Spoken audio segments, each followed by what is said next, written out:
Let me tell you something. When you walk through these doors and you lift your hands to pray, I want you to remember that you're talking to Almighty, all-knowing, all-powerful God, the creator of heaven and earth. The blast of his nostrils can split the cedars of Lebanon. He holds the seven seas in the palms of his hand. He weighs the mountains in a scale and the hills in the balance. You can ask him for things so staggering, so big, that God slides out of his chair and sits on the edge and says to the angels, "Did you hear what he said?" Ask him for things that are impossible, because with God nothing is impossible. Ask him to defeat the giants in your life, because our God is a giant killer. Ask him to divide the sea before you and to bury Pharaoh and watch him turn your enemies into fish food. Ask him to send fire from heaven as he did for Elijah, and he will. Ask him to walk with you in the fire of the fiery furnace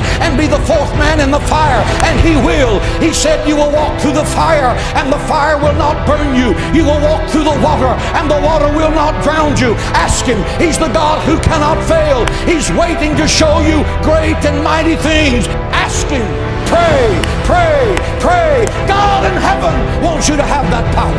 You are made in the image of God. God is not a statue. He speaks, he thinks, he talks, he feels our infirmities. He answers our prayer. He's alive. He's Jehovah Shammah, the God who is there. He's Jehovah Nissi, the Lord who is our banner. He's Jehovah Shalom, the God our peace. Pray.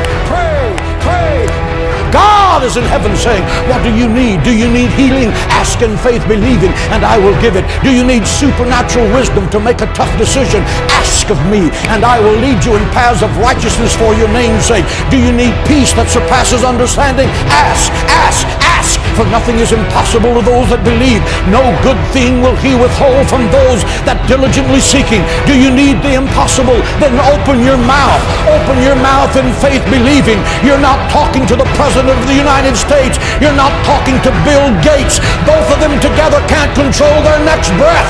You're talking to the Creator of heaven and earth. He owns the cattle on 1,000 hills. He uses gold for asphalt on the streets of heaven. He moves mountains. He divides seas. He'll give you wells you didn't dig, vineyards you didn't plant, houses you didn't build. He will make you the head and not the tail, because nothing is impossible to you.